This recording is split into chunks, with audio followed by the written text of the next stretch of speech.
You're a good, good Father. It's who you are. It's who you are.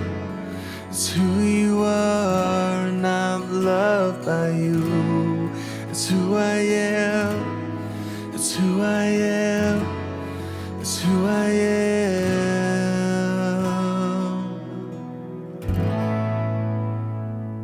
Hello and welcome to our sixth session on the return of the prodigal son by Henri Nouwen. I hope you've had time to reflect after our last session looking at the elder son leaving.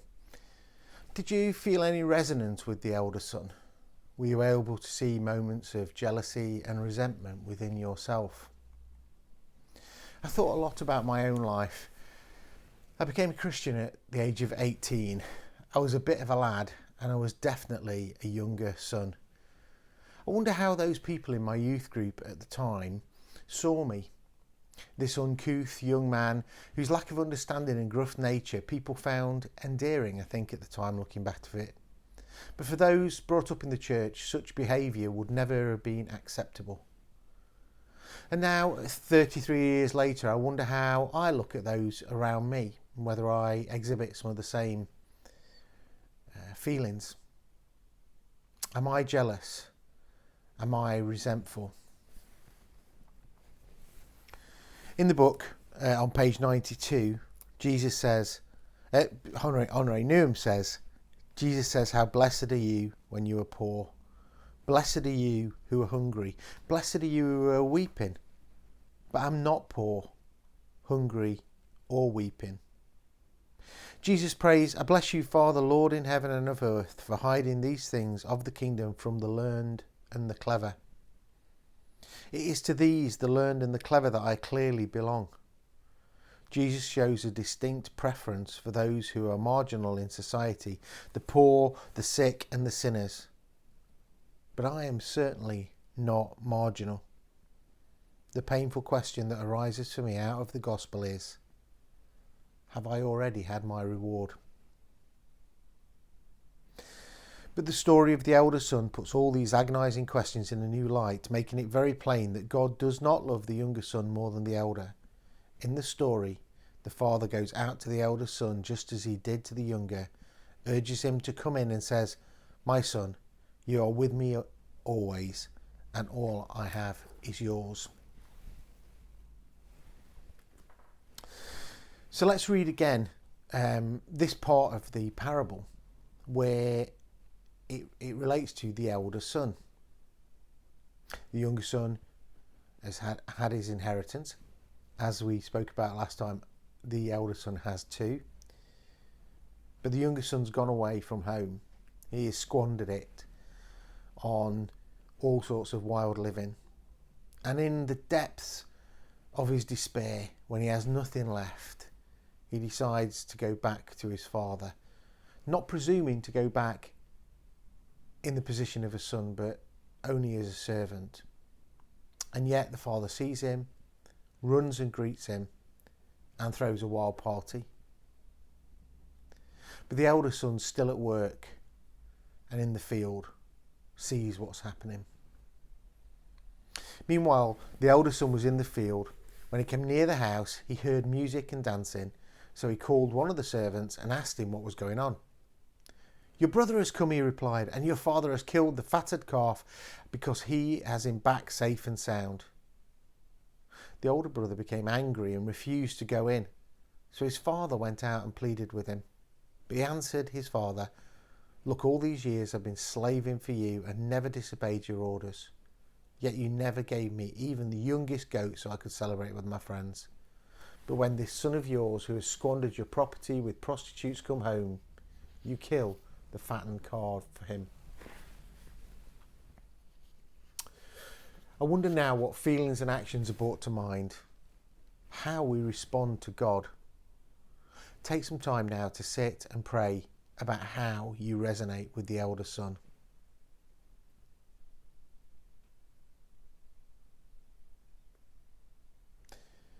The elder son has the opportunity to return home too. He doesn't have to stand outside the party.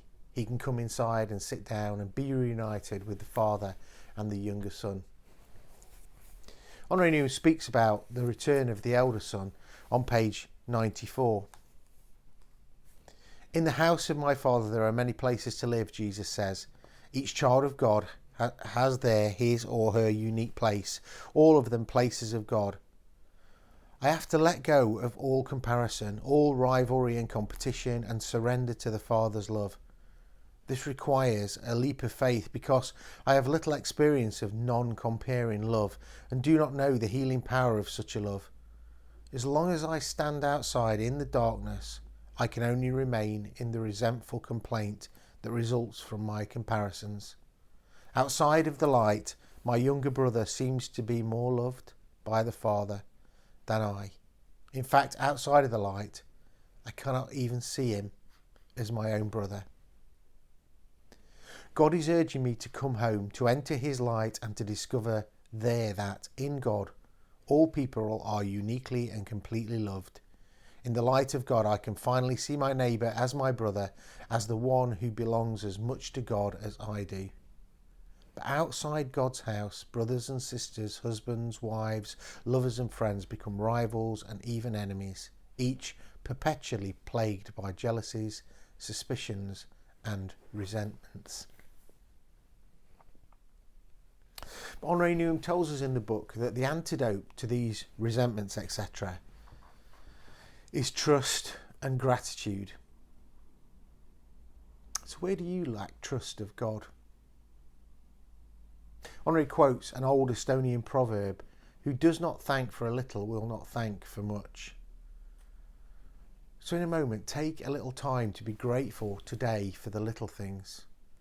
Search your heart for the places where trust is difficult, but also try and identify the little gratitudes of today. For me, today is the first day of the school holidays, which means that my wife's at home with me. I fitted a new light bulb to our oven, so its little warmth is meaning that the bread is raising really, really well on a cold day. So just take a moment to think about what you need to trust God for more and what you need to be grateful for today.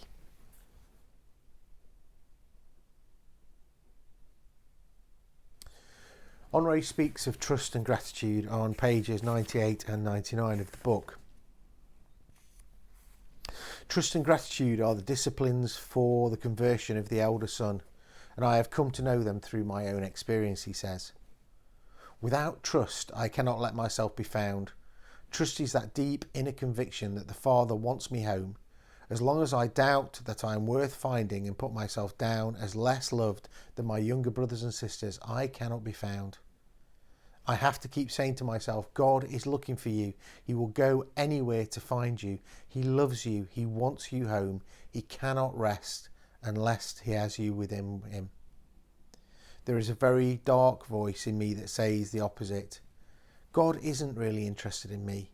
He prefers the repentant sinner who comes home after his wild escapades. He doesn't pay attention to me who has never left the house. He takes me for granted. I'm not his favourite son. I don't expect him to give me what I really want.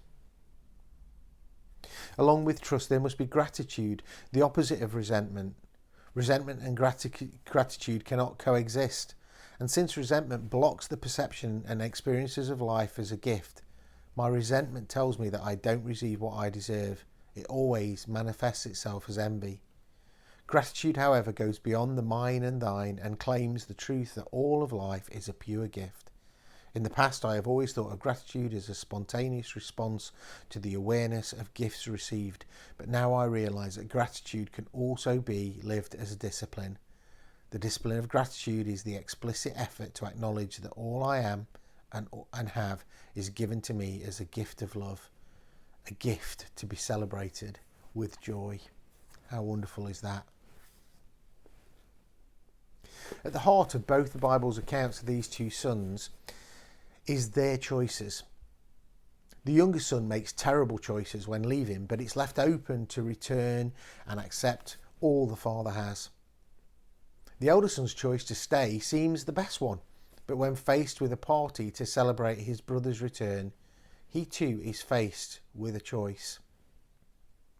I think what we have to see here is, as somebody pointed out in one of the videos before, both of the sons received an inheritance.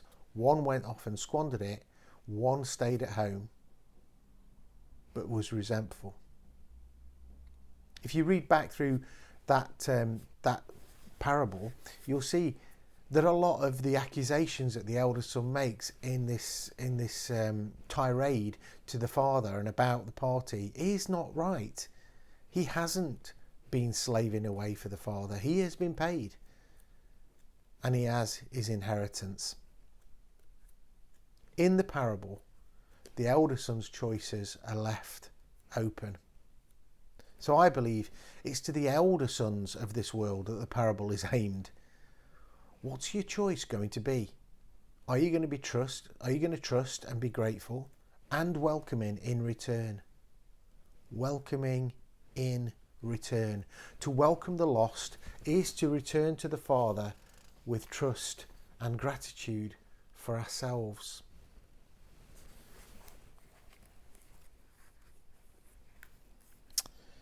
On pages 90 and 91, which is the beginning of the chapter, Henri Nouwen says some things about the elder son. The father wants not only his younger son back, but his elder son too. The elder son too needs to be found and led back into the house of joy. Will he respond to his father's plea or remain stuck in his bitterness? The father's love does not force itself on the beloved. Although he wants to heal us of our inner darkness, we are still free to make our own choice to stay in the darkness or to step into the light of God's love. God is there. God's light is there. God's forgiveness is there. God's boundless love is there. What is so clear is that God is always there, always ready to give and forgive, absolutely independent of our response. God's love does not depend on our repentance or on our inner or outer changes. Whether I am the younger son or the elder son, God's only desire is to bring me home.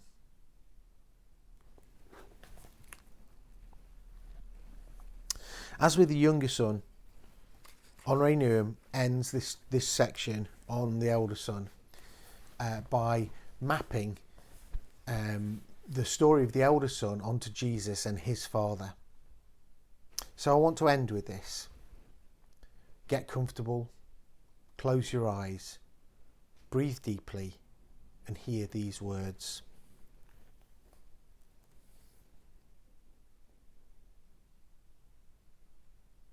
The words of the father in the parable. My son, you are with me always, and all I have is yours. Express the true relationship of God the Father with Jesus his Son. Jesus constantly affirms that all the glory that belongs to the Father belongs to the Son too. All the Father does, the Son does too. There is no separation between Father and Son. The Father and I are one, no division of work. The Father loves the Son and has entrusted everything to him. No competition. I have made known to you everything I have learned from my Father. No envy. The Son can do nothing by himself. He can only do what he sees the Father doing. There is perfect unity between Father and Son. This unity belongs at the centre of Jesus' message. You must believe me when I say that I am in the Father and the Father is in me.